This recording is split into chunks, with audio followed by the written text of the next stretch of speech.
right now, right now, right now, What right up? now, right here, right here, right now. Hey, Hopefully they can hear us this time.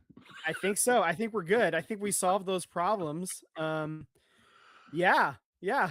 Took a little bit, little trial and error, but we are back for real this time. Thanks for joining us and welcome to the show. This is the SVT Pod. I am Vince. That's Sam. No Tyler today. He's off being a big grown boy. He's doing big grown up shit right now. But he'll be back in later episodes in a couple of weeks from now. But how are you doing, Sam? What's up? I'm good, man. Just really excited to get back to into the podcast and talk sports and vent. Invent. Yeah. Yeah. Vent is good. Yeah. So obviously we got a lot of exciting things happening. We're down to the wire now for the Sharks. There's only a couple of weeks left in the season. There's only 1 week left in the season for the Warriors. Those are the big stories happening. Uh, Football's a little bit quiet, but there's a couple. There's one thing in particular that we did want to talk about. So we'll talk about that as well. Um, but the first things first, we're gonna talk Sharks and we're gonna talk about the season. I guess the week I guess is what happened this past week. So when we look at it, the week that was, so you get the win versus Anaheim 4-3 on Wednesday. That was the game that was left over for win of the week. I let you guys pick first, and you left me with Anaheim. That was the best team on the schedule. And so I was like, fine, I'll take Anaheim. That's cool. And what a game that was. They get the 4-3 win. They score twice in the last 90 seconds to get that win, including the game winner with like 30 seconds left. So that was huge. You get the 4-1 win versus Toronto on Thursday. So you get the wins on back-to-back nights. Sam, you doubled up on that one. And then unfortunately, there just wasn't enough wins to go around. Tyler lost his his pick for win of the week on against Nashville, a game that he was at, unfortunately. So, Ouch. ouch, population you, my brother. So 2-1, 4 out of 6 possible points in the standings. I didn't update the standings there, but I updated on my personal sheet over here. So I'm just going to read it off of the personal sheet. I didn't update it on our thing. So in the standings, heading into action today, the Sharks have 79 points. They're currently 2 points out of a playoff spot. The Predators hold the last wild card spot at 81 points. The Sharks are at 79. So that loss really fucking hurt. That would be the Shark spot right now. The Kings also have 81 points as well. If the Sharks had won and the Predators had lost, It'd that be would flip flop. it would be a flip because the Sharks would be ahead of the Kings as well because the Sharks have played one fewer game than the Kings at this point. So they would have the advantage on points percentage is what it is right now, because they've played one fewer game. And then after that, it's like regulation wins, I believe, and then it goes to like goal differential and a bunch of other ones. I don't remember off the top of my head exactly how it breaks down, but this coming week, the teams that are in the hunt still, Seattle Kraken have fallen back a little bit. They're the team that's furthest out now. They've kind of fallen on harder times recently. They've lost their last 4 games. Okay, so they've over the last week they've kind of really started to fall back. They're they're 6 points out of that playoff spot. They're 75 points. So they're kind of, if they basically are in win out territory at this point is where the Seattle Kraken are. So this might be the last week we talk about them. But if they don't have a good week this coming week, we can stop talking about them. The Winnipeg Jets, they're at 78 points. The St. Louis Blues, they're at 78 points as well. Both of them have played 76 games. Everybody's played 76 games except for the Sharks, who have played 75, by the way. Um, also, Seattle's only played 75 as well, but as I said, they're falling back a bit. Um, yeah, so upcoming schedule. Let's see, the Sharks this week. They're playing the Chicago Blackhawks. That game is tonight. That actually the puck drops in about 25-ish minutes from now, maybe about a half an hour. That's here in San Jose. Wednesday they get the Edmonton Oilers. Then they go down to Anaheim on Thursday to play the Ducks. And then on Saturday, you host the Canucks back up here in San Jose.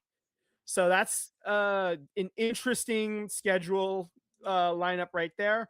You have the tough game on the road at Anaheim, and then the Oilers. If you look at the standings, Anaheim is the Oilers and the Ducks. They are basically they are tied in points for first for the Pacific lead, for the division lead. So depending on what happens in the games leading up to that, you could be playing the first place team in the Pacific two games in a row. You know, Yeah. so that's kind of rough. But if you beat Edmonton, then you get then you've done the Ducks a favor, and then you beat the Ducks, then you've done Edmonton a favor. So let's just help them both out. Right.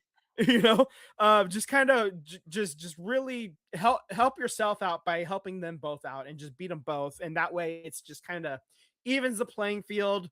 You don't want to show favoritism to anybody. Just kind of you know keep them both even right there. Just don't play favorites, I guess, is where I'm at, with them. So that's my take on that. Do you have a win of the week?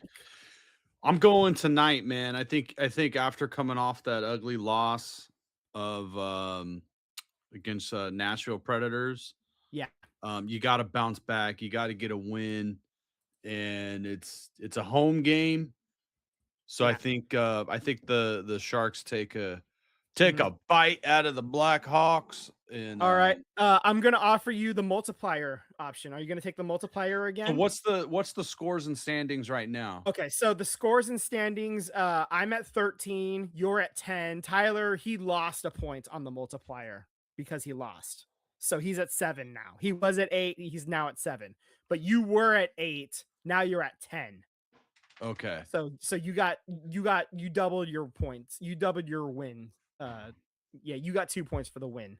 You I think basically they're gonna bet an win extra point. tonight. I am extremely confident, so I'll take the double.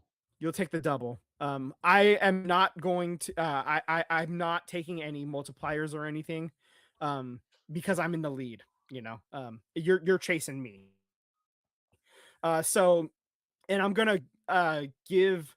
Tyler's out of it now. He's not taking any multipliers. We asked him. He's taking the Vancouver game on Saturday. I'm actually going to. I'm going to actually also take the Vancouver game. Uh, so so yeah, so that's my pick. I'm on the Vancouver game as well. So if looking at the schedule, hopefully they just sweep all four of them, then we don't have to worry about this. And it's all fine and dandy. But we talked about this last week. Uh, the Sharks basically, to have a fairly good shot at making the playoffs, we looked at it, and it needs to be about 90 points is what we figured. Yep. They got 4 out of 6 this last week. So that got them to 79. So we need 11 points in these final 7 games. Okay.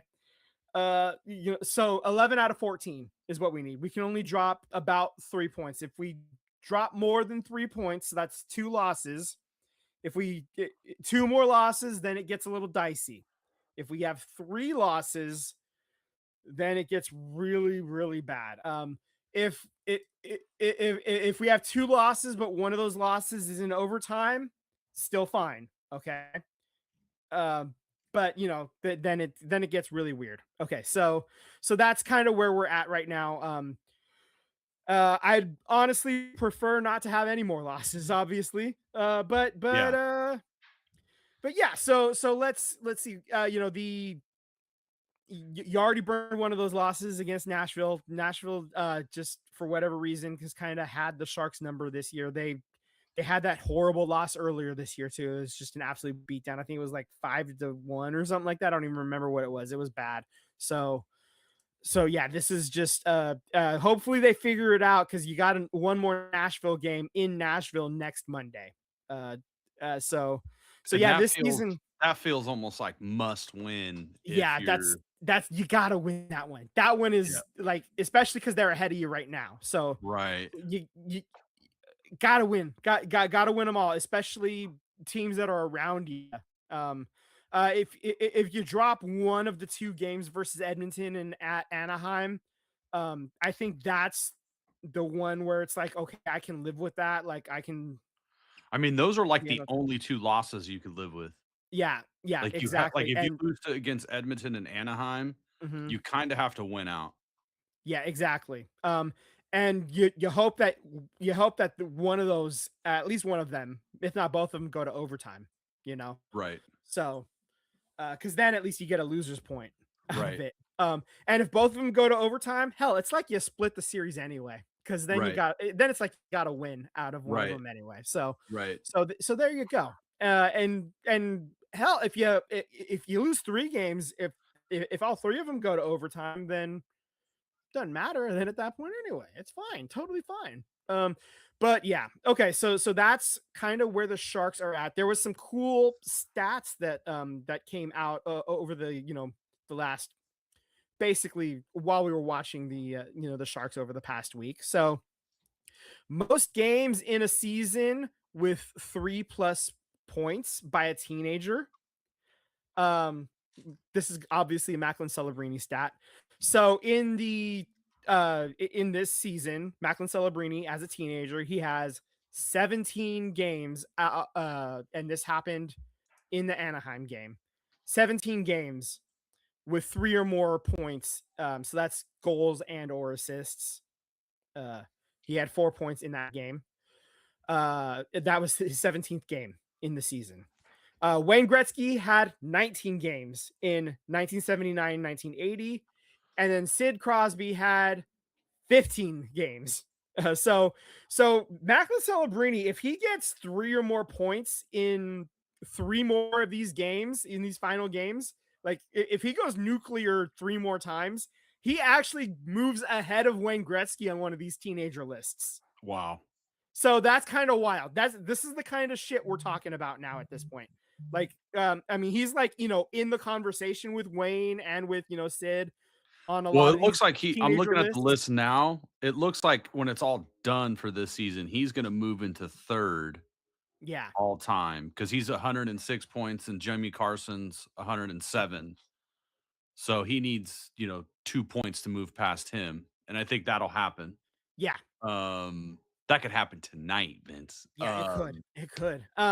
So earlier, the Anaheim game. Wayne is, I think, unreachable. Yeah, Wayne's a little unreachable. Definitely. Yeah, he's a little further out there. He's you basically got to score a touchdown every game to catch him at this point. Right. Uh, um, so the Anaheim game, that Anaheim win, per Sport Radar, the San Jose Sharks were the first team in NHL history to win 3 consecutive games on game-winning goals scored within the last 90 seconds of regulation. So 3 straight wins starting on March 28th, against like to finish off that brutal road trip. And then they come home against I can't remember who they played on that but then they get the Anaheim game.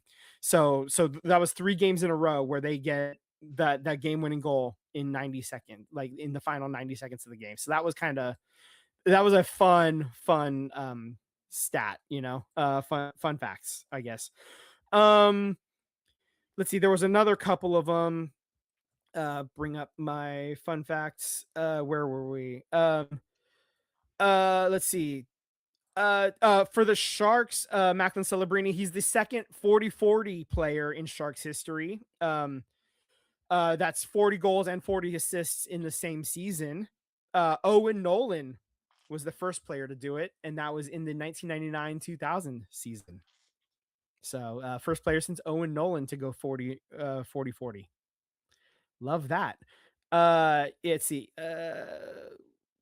Let's see. Oh God, I'm not gonna read that. That's a whole ass mouthful. They do weird ass stats on TV, but yeah, the 40-40 was what I really took the picture for. I do have a Colin Graf stat. Okay. So this is kind of a cool list. All right. So um Colin Graf has 20 goals this season. Okay. He got when he got his 20th goal this season, he that got him $250,000 bonus on his entry level contract.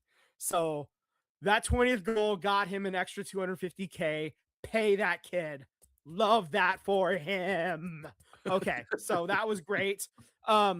Also, for most goals in a single season in Sharks history by undrafted players, that 20th goal moved him up to number 4 all time. Okay, in a single season in Sharks history. So Kelly Kissio in the 1992-93 season, that was still playing in the Cow Palace era.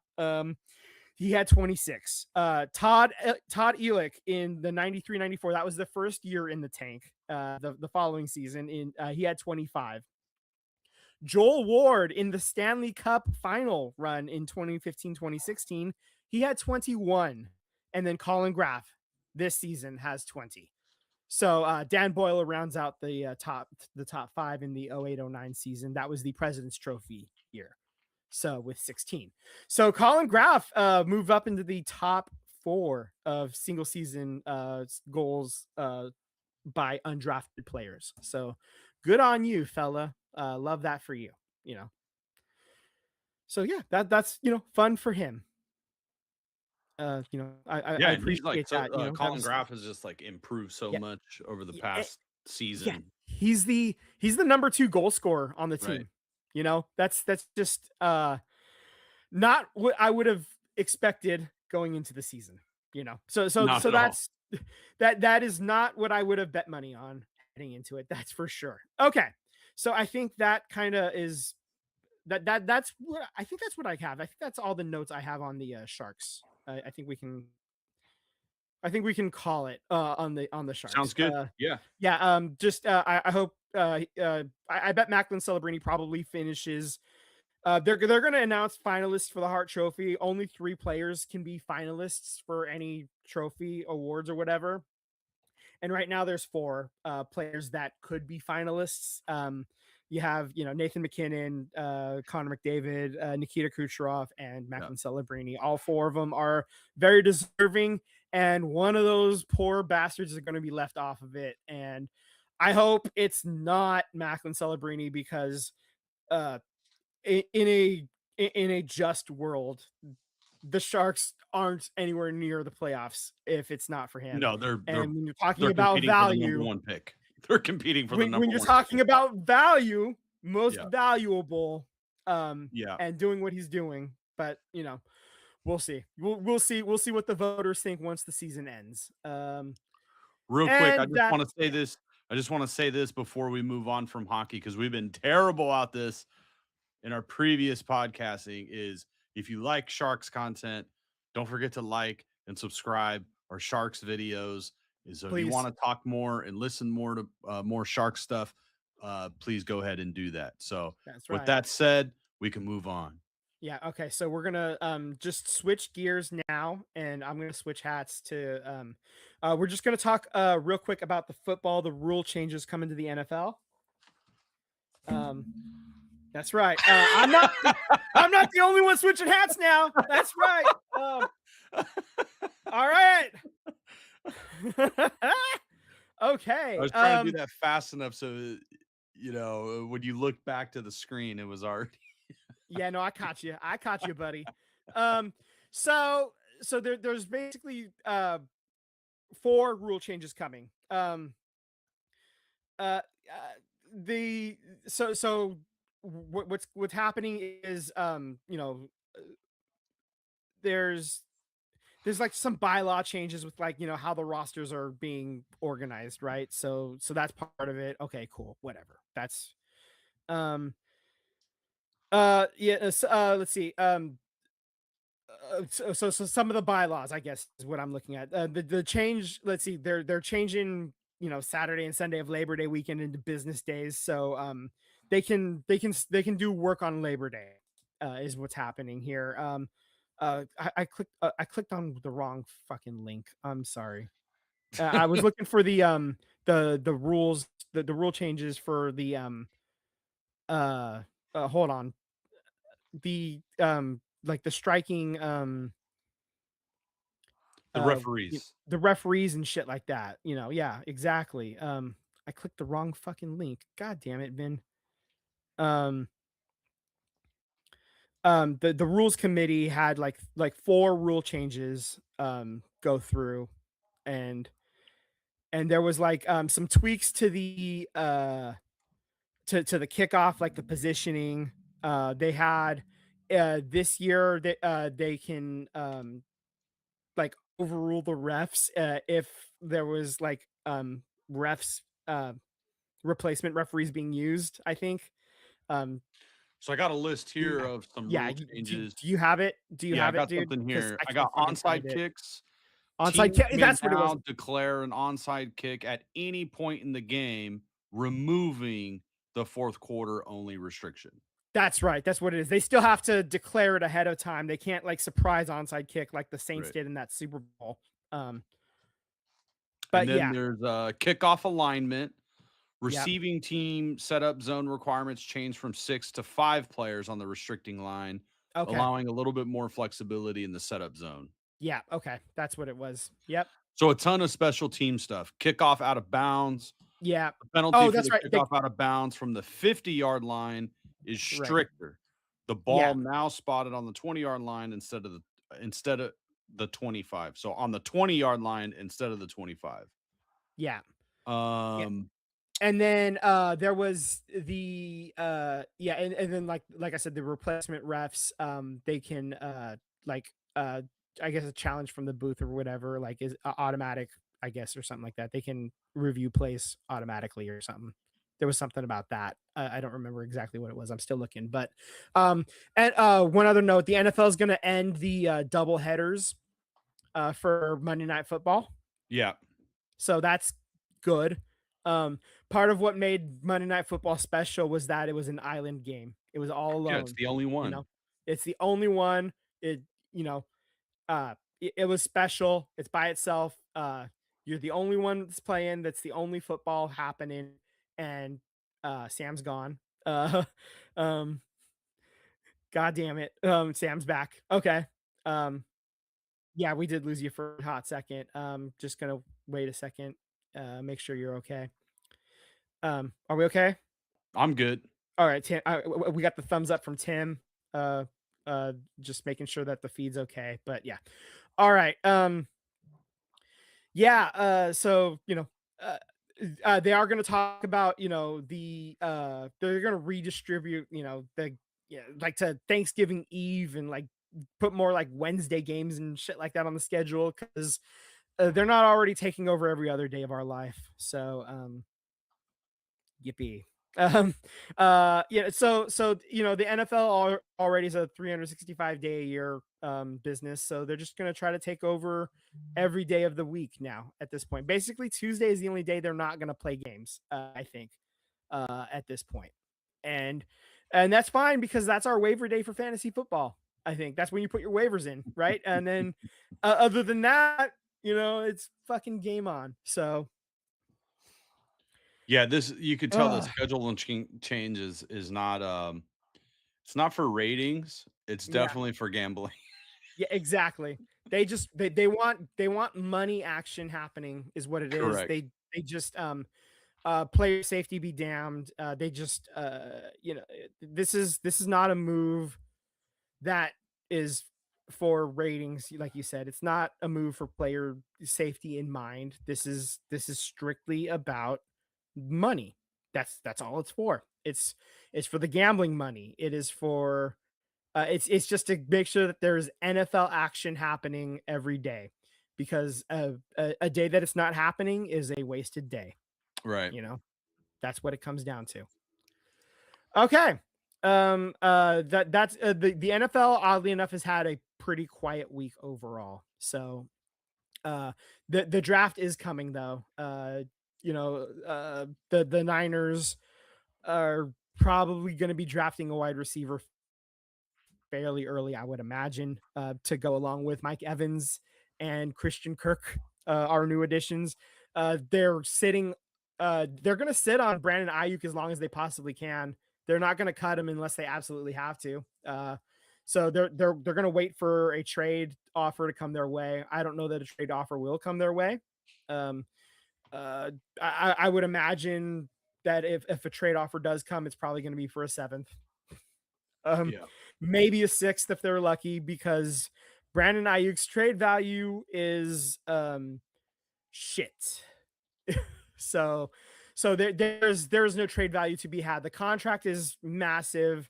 His attitude is terrible, and players are just not really in the Brandon Ayuk business right now, is what it sounds like. So yeah, there's just not a deal to be had as far as what I would see, like, Right.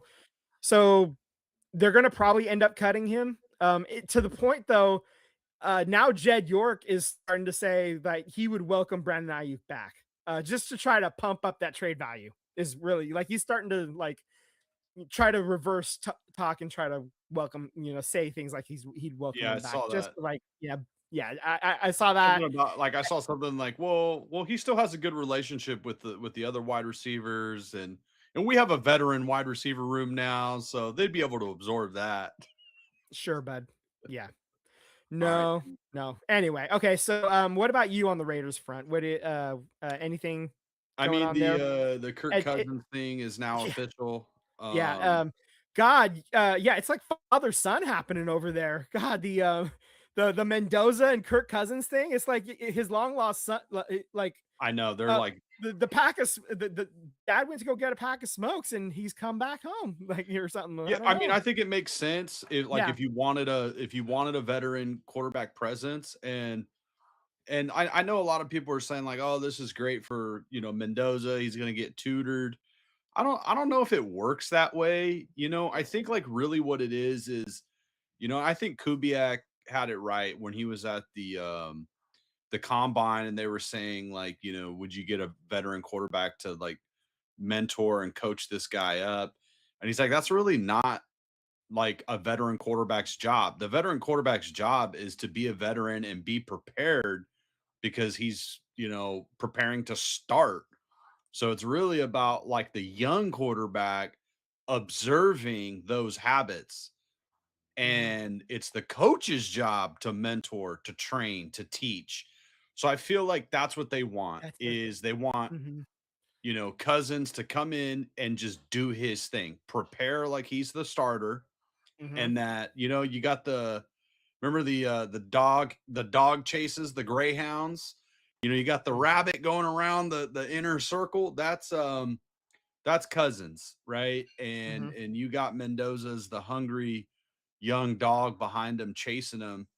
You don't want to hand this guy the job. I think that's kind of a problem that's developed in the NFL over the years, because for a long time, if you were drafted number one overall and you were a quarterback or a first round pick, it wasn't a guarantee to start. Like sometimes you just sat there and you waited your turn. And I think I was reading something or hearing something about the last time a first round draft pick really had to sit and watch was Patrick Mahomes. You know, Yeah. um, so most of the time now, a rookie quarterback is like day one starter, Hmm. and I think Especially they're the first half of the first round. correct. especially. And I think Yeah. like there's something I think there's, one, I think if you're the Raiders, like you want to give Kubiak and his staff some time in season to make sure that this offensive line is good enough to protect your number one overall pick. You want to make sure that the running game is strong enough to support your rookie quarterback. Like you want to make sure that the offense is running at a pretty optimum level and you're hoping to just plug and play Mendoza where you don't know if the offensive line is going to hold up and this guy shreds his leg. And of course, it's a violent game. An injury can happen at any moment, but you're trying to, be as prepared, as buttoned up and dialed in as possible because, you know, as we know today with this modern NFL, the investment, the salary, that goes into these players and the quarterback specifically, but also like with Mendoza going most likely going number one, he's going to be the backup, but the face of the franchise. That's just how it works now. So it's just like it's not just the financial contract that you're giving the kid, it's everything else. Like it is the marketing, it's the face of the franchise. And I just think it's going to be a great pick. I'm of course I'm just like any other fan. I would love to see Mendoza right off the bat. But at the same time, I understand that you may want to take a conservative approach to rolling them out there onto the field because you want to make sure your O line is good, your running game is strong. You need to figure out who's going to be your wide receiver in your wide receiver room. What's the defense going to look like? Because if the defense is not very good and you're not getting any stops, it's going to be a long day for this team and that's when injuries happen and the wheels on the bus come off. So I think that's the best way to go in handling this. And I think too is like like I said last week, they got 10 picks, so there's an opportunity to trade up or down. Like I could very much see the Raiders trade up back into the rear end of the first round because of that fifth round, the fifth year option. So if you want to move up and say you want to move up 32, 31 because there's a wide receiver that you really like or Mhm. an offensive tackle that you really like because Colton Miller's getting up there in age and you feel like you want to move up to because you want that fifth year option. So that's the balance that they have to go through of, value is if you do hit on a wide receiver, you got him for 5 years, under that rookie contract. Where if you get him at say 4 years and I think we talked about this a little bit, it was with the Saints. It looks like the Saints hit on their quarterback. We'll find out in the years to come, but they're going to have to pay him in a couple years Yep. because of that. They took him in the second round, so they don't have that fifth year option. So, um, that's what the modern NFL salary cap and moving up in the draft. So I could see the Raiders moving up and getting another first round pick because of that fifth year option. But at the same time, I can also see them trading down from the second round and obtaining more picks in say the end of the second and into the third Yeah, because I just think this team just needs. I think the thing that Spytech wants is as many lottery tickets as you can get. I was literally about to say that exact You word. want you want all the As lotto many tickets. lotto tickets as possible. You Yeah. want all the lotto tickets, and then also too, like depth. Like you want to turn this roster over. You want to look at all the coaches, dude. Kubiak's a younger guy. The offensive coordinator, Jockno is a younger guy. Rob Leonard, the defensive coordinator, is a younger guy. So I think like it's not that they can't communicate to veteran players, but look at the free agent class. They're all like 27 years old, on 3-year deals. So like definitely they're trying to get on the younger side of 30. And I think, they're going to try to turn this roster over and have a bunch of young guys and competitive alpha male dogs out there. I think that's what they're trying to build is get as many dudes in here to compete and really turn this roster over. And I'm just excited for it. I don't expect a 10-win, 11-win season, but I expect the foundation to truly start being laid. And I definitely think this is like the turnover that now that we're in it, it's just definitely a welcome fresh air, and it finally feels like the Raiders are doing the rebuild the right way. And hopefully, this is the last time they draft number one overall for a very long time. I would very much rather be drafting 32 because that means you're winning the big game. So, but overall, man, Raiderland, it's feeling pretty good. I feel like the only move that I'm kind of like a head scratcher is the kicker. So I can't see them going into the season with Matt Gay, who had worse numbers than Daniel Carlson last year. But I suspect they're going to draft a kicker or sign another kicker, and have some type of competition. But that so far, that's really been the only head scratcher. But Yeah. that's fine. It's a kicker. Yeah. All right. I think that pretty much wraps up the football talk. It's time to switch hats again to basketball. So I don't have a Warriors hat, so I have my Warriors hat don't ready. forget to like and subscribe if you want more football and Raiders Yeah, news. for the football talk, like and subscribe. Yeah. All right. There we go. Okay. So first off, the national title game is happening right now. Michigan is playing UConn for the men's side. On the women's side, uh, uh, God, the South Carolina and UConn game that got a little chippy Got a little there. nasty, huh? That Got a yeah, a little little chippy. heated. Not a good look there. Yeah, not a good look for Gino. Yeah, not a good Yeah, look. yeah, Gino. Come on, you're supposed to have a little bit more decorum there, my I don't guy. even know what happened. Yeah, no, he. I just saw the footage of him, like, losing his shit, Yeah, but I don't yeah. really know exactly what happened. Yeah, I didn't do the biggest of deep dives, but it like it sounded like he was not happy about losing, basically is the long story short. And he's not used to obviously he's not used to losing. Don Staley got the better of him again, is what it sounded like, because Don Staley she does that from time to time. South Carolina has been, the recent powerhouse.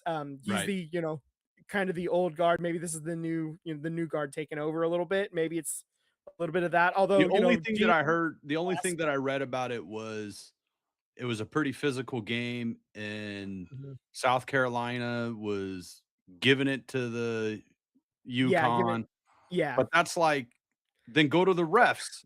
You know what I yeah, mean? Then exactly. your anger should be at the refs, not at, like, because, like, if I'm a coach, right, I'm gonna tell Yeah, my yeah, guys, I'm gonna tell my team, be as mhm, physical as you can, and if the refs are letting you do it, then you're gonna do it. exactly. So that's not really on Yeah, the opposition, that's on the referees. You need to go bark at the referees exactly. You, to you to need to to work the refs. to get Yeah, to get control in this game. exactly. Yeah. So yeah, that was kind of a interesting little dust up there. Let's just call that. On the men's side, I didn't. I just flipped it over to the Sharks game because that just started. They were at the halftime in the national title game for the men's side, and Michigan and UConn are playing, and they're not flashing a score right now, but they're playing right now. That's what's happening. There's a game happening. I can't see it. I can't see the score right now. They're just talking. I picked Michigan in all my brackets to win the whole thing. So on the men's side, I picked them on the women's side too. So that didn't end up working so well for me. But on the men's side, it's working out great. So that's good for me. So in our little group, I won. Yeah. So there we go. Uh, it- we win jack squat for this one. We don't have anything resting on this one. This one matters for, I don't know, fucking Swedish fish or something. I don't know. Yeah. Buy me a box of Swedish fish. There's your punishment. I don't know. I'll tell you when they're on sale. Then save you some money. I don't know. I don't know, man. um, Yeah, so as far as other news, professional basketball, the Warriors had some games. They did not win any of them, unfortunately. So they lose on Wednesday against San Antonio. That was disappointing. They lose against Cleveland on Thursday, but the game that we're gonna focus in a little more on is on Sunday. They end up losing uh, against Houston last night, 117, 116.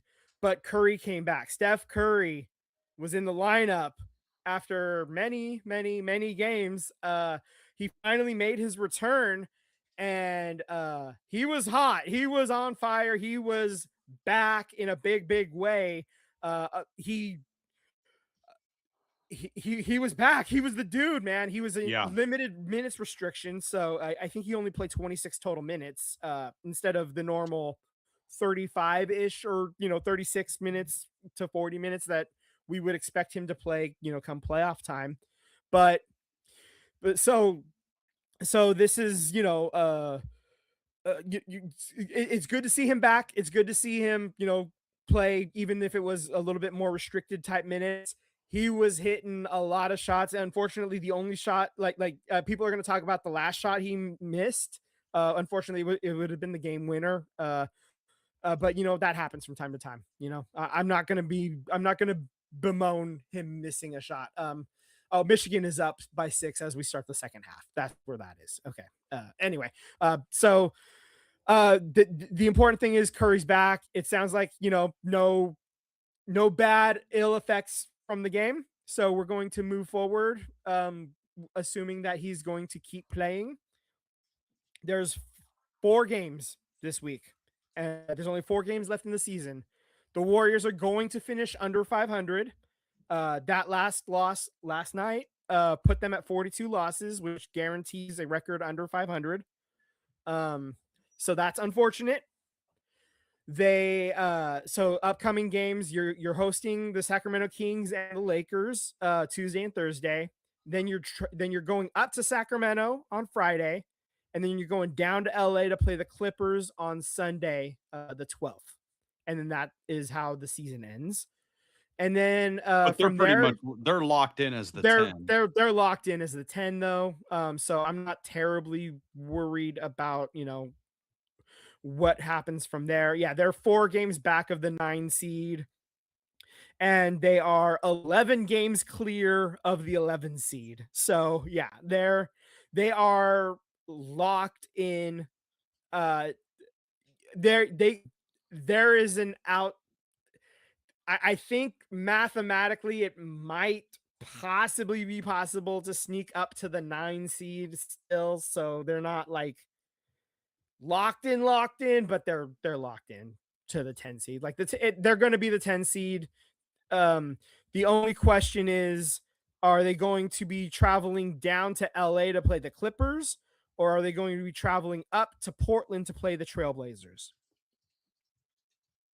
So, and then, once that happens, do they win that game? If they win that game, they then have to play the loser of the 7-8 game. Right. And so the Suns right now look like they will be the host of that game because they are 3 games behind the Minnesota Timberwolves, who are the 6th seed. Okay. They are also 3 games clear of both the Clippers and the Trailblazers, who are tied for the 8th seed. Okay. So as it stands right now, that's kind of where it is. The Suns are going to be the 7th seed. So they are going to host that game between whoever finishes, in the 8th seed, either the Clippers or the Trailblazers. That's kind of what we're trying to, see now at this point is who finishes 8, who finishes 9, because that's what we need to know at this point.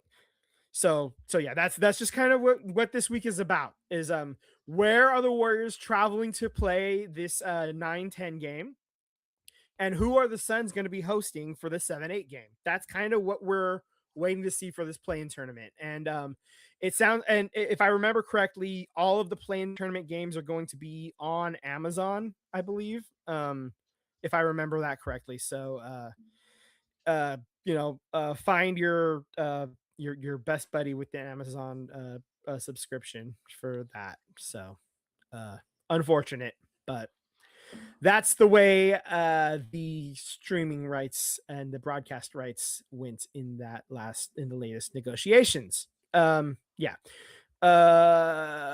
Just a couple of notes about the Moses Moody injury. We didn't really get to talk about this.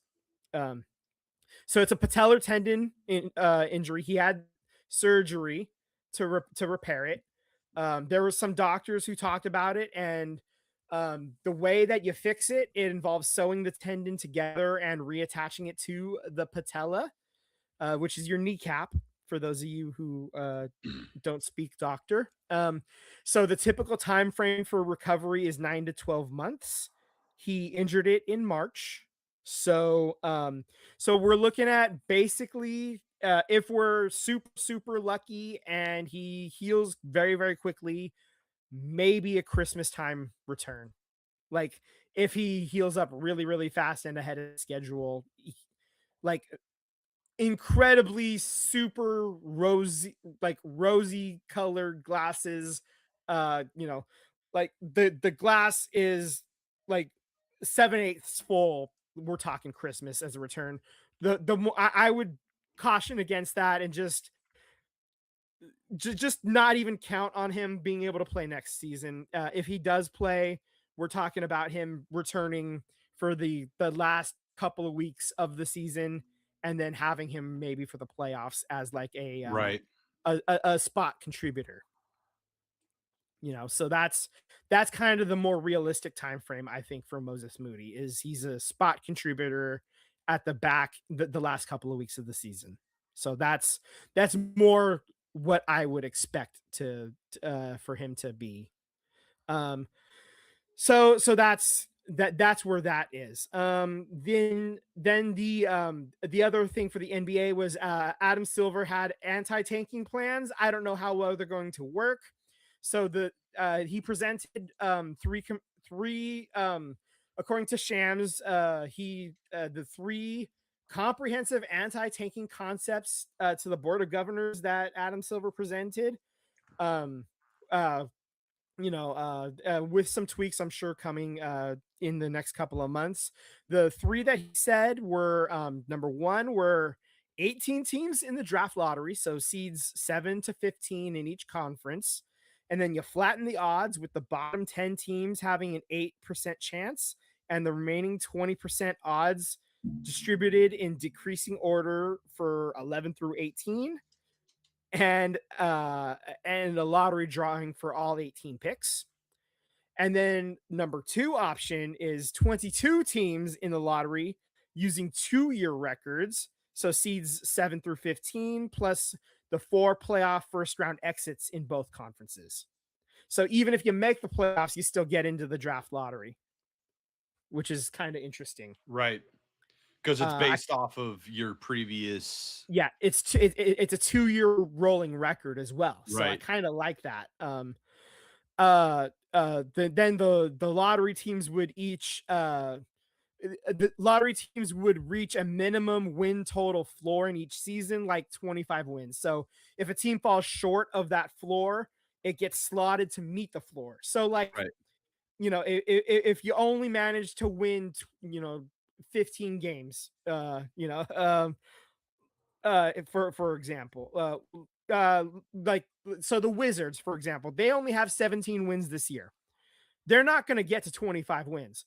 So we're going to just artificially count them at 25 for the sake of this of the draft lottery. We're just going to say we're To going to meet the slot you in to meet the minimum minimum. math Yeah, to of. make the math work, you're going to be Right. automatically counted at 25 wins for each season for the Your record Wizards. is still 15 wins in the books, but mathematically for the for draft, for the like. draft lottery, Right. you're going to be counted at 25. Right. So I kind of like that. So it forces you, like, what's the point of losing all those games? Doesn't matter. So that's, Because you're not improving your draft odds. yeah, It's you're not improving your you're draft odds you're by gonna be losing all put at those games. 25 You, wins, period. yeah, you might as well try to at least get to 25. You might as well Right. try. at least a little bit. So I kind of get that at least a little bit. Okay. And so the third option is 18 teams in a quote 5x5 lottery. So bottom five teams have equal odds for the top pick, with lottery formed for picks 1 through 5. Then the bottom five teams have a floor at 10. Those that fall out of the top five get sorted in a separate drawing. So like, so so they're gonna draw for the top five, and if you so if you have the worst record, the absolute worst you could possibly do is sixth. Basically, is what's happening there. So you're not gonna. So if you have the fifth worst record heading into it, you're not gonna fall outside of the top 10. I guess is what it's saying there. Isn't that what kind Um, of a little bit what NHL it's does it to a degree? Like there's like kind of yeah some you can yeah only they fall so far. exactly. The NHL, they also have a cap of how far you can jump up as well. Um, that's how the Sharks ended up with the number 2 pick last year, because I forget who it was. I think it was Utah. They jumped up, like they won the second. They were the number 2 team picked, but they were like in number 14, so they could only jump up 10 spots. So they jumped up to number 4. They went from 14 to 4, I think, if I remember correctly. Yeah, I remember something So like it was that. something like that.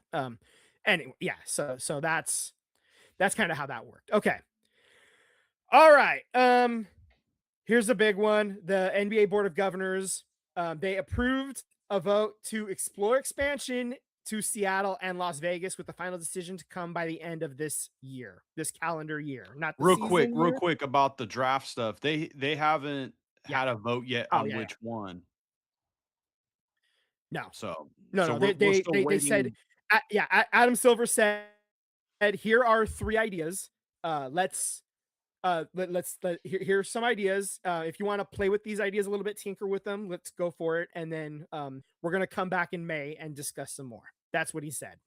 Okay. Got it. Yep. All right. All right. So now, moving on to the expansion. Okay. Board of Governors have approved a vote to explore expansion to Seattle and Las Vegas. The final decision is going to come by the end of the calendar year 2026. Okay. So the 2 franchises are targeted for a debut during the 2028-29 season. And the teams would the expected bids are going to be in the $7 to $10 billion range for each. The last time the league expanded was 2004 to Charlotte. So the team hasn't had a team in Seattle. The league hasn't had a team in Seattle since 2008, when the Supersonics left for Oklahoma City and then became the Thunder. And this is step 1 toward NBA expansion. It's going to allow the league to kind of focus on those 2 markets and kind of have a bidding process for the teams. And then there's going to be the final vote, obviously, later this year to finalize those transactions. Both rounds of voting, they're going to need 23 of 30 board of governors to vote in favor. Okay, so that's where that is. Any questions? That is, I mean, they're going to vote yes because you're Yeah. talking 7 to 10 billion for each franchise. So you're bringing in $20 billion that gets. I'm sure the rest of the owners get a piece of that action too. Yeah, So that's the expansion fee. So every owner is basically getting 2/3 of a bill. You're basically handing over, $600 million to each owner, give right, or take. yeah. So that's for Yeah, sure. yeah, yeah. Hand over half a bill to Yeah. each owner. Like on the short end. Sure. I Why not? My only this is specifically with the NBA, is for whatever reason it's not like, the NFL, I guess, is like so different because there's the 32 teams, but with the NFL every year it seems like there's a team that went last to first or top 5, as far as Mhm. like winning record, Worst to or like, first. Yeah. where, and sometimes you see it in baseball. Yeah. You see it in baseball because a team has sucked for 5 or 6 years, and then they get 5 or 6 years of drafting, and then And all those finally, like, rookies. all Yeah. those rookies kind of arrive at the same time, and then they maybe suck for a year, and then boom, they all hit their stride. And then, one of the big examples is, like, I haven't paid attention to jack shit of baseball, so um, the Houston Astros, they kind of had a smorgasbord of talent because they were dog shit for a decade, and Mhm. then they go on their run. Yeah. With the NBA, the talent pool, like, drafting in the back of the first round and in the second round, It's not the not a same. lot of value. So, Yeah. like, my only concern is, like, the talent pool in the NBA of getting talent into the NBA is It's a super already yeah, slim. And it's a now you're superstar driven diluting league. it even more. Yeah. Yeah, I can So see that. that's my only concern, is that if you're a team that's stuck in the middle or drafting in the second half of the draft, that's like n- it's getting worse for you.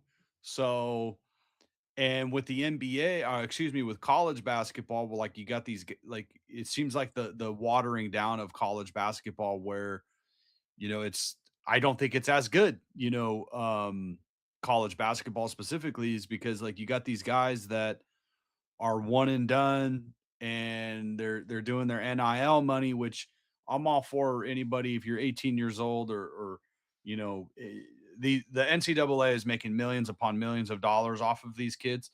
So I'm all for getting these kids their money too, but it just seems like they're they're not as prepared to be in the NBA as maybe some years ago. So, like, the talent pool is already and the NBA seems like it's always been that way, where the the draft pool, and going last to first, was always kind of a stretch in the NBA. So that's my only concern, is that the teams that do suck are gonna suck even more. Yeah. Because there's a reason why the Atlanta Hawks. Hawks, the Wizards, Cleveland, the Cavaliers, until LeBron got there. I mean, there's a whole, I mean, I forgot Charlotte even had a team. Like, I remember at the beginning of the year, there guys were, I'm like, Charlotte, totally forgot. I There's thought a they, reason like, why the moved. Warriors were dog shit for 40 years.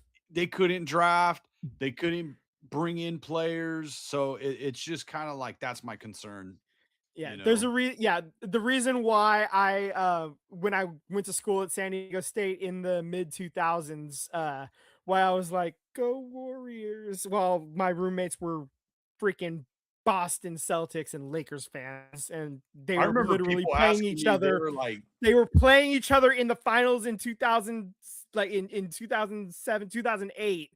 And I was sitting there because this was the year after the We Believe season. I was sitting there watching them play each other, and all of my roommates were, the two of them were Lakers fans, one of them was a Celtics fan, and I'm just sitting there going like, "Go Warriors! Why can't I have nice things?" They were actually good that year too. Like the Warriors were actually they finished above 500 but didn't make the playoffs that year. I remember that. They had yeah, 48 fucking the wins. year after We They, Believe, they were they, actually better. yeah, and they They were didn't better make and the playoffs. did not make the playoffs. I remember that vividly. I was livid. Yeah. You could not shut me up that year. I was railing about that. Anyway, okay, that's a whole other story for another time. Anyway, um, okay, so anything else we want to talk about that? There's one other point that I want to talk Sure. about basketball. We're gonna switch gears though to the WNBA, and they the lockout's over. They did come to an agreement. We're a little late, obviously, talking about it. Other creators and other people have talked about it a lot, but I did just want to bring it up because it's important that we talk about it too. Just call attention to it. The more people talking about it, the better it is. Because it is huge news and it deserves as much attention brought to it as possible. And so, some key terms, key takeaways, excuse me, from the new like CBA collective bargaining agreement. It's the first comprehensive revenue sharing model in women's professional sports history. It's the max salary for the first year in 2026 of it is going to be 1.4 million, and it's expected to grow to 2.4 million by 2032. The average salary this season is 583,000, and it's going to be projected to be over 1 million by the end of it in 2032. Minimum salary is going to be 270K to 300K this year, depending on years of service. 340K to 380K by the end of it in 2032. Teams must obtain player consent before being traded if the player is pregnant. That's huge. Obviously dealing with women players, if they happen to be pregnant, that's where a doctor is or whatever, and upending your whole life if you're pregnant. There's a whole lot of extra things to deal with that kind of issue. That's stuff that a lot of male players don't have to deal with. So that's just an extra added feature that you know that had to be negotiated and collectively bargained, and they got that, and that's great for the players. That's a very important thing that they got, and I'm glad they got it. Let's see. League provided housing will be available for all players from 2026 to 2028, and for players making 500K or less beginning in 2029 and 2030. League-wide charter air travel. That's good. They're getting charters now. And champions are going to get 60K per player, up from under 23K. So they're getting more than double if they win the championship. MVP is getting 60K. The MVP was getting just over 15K.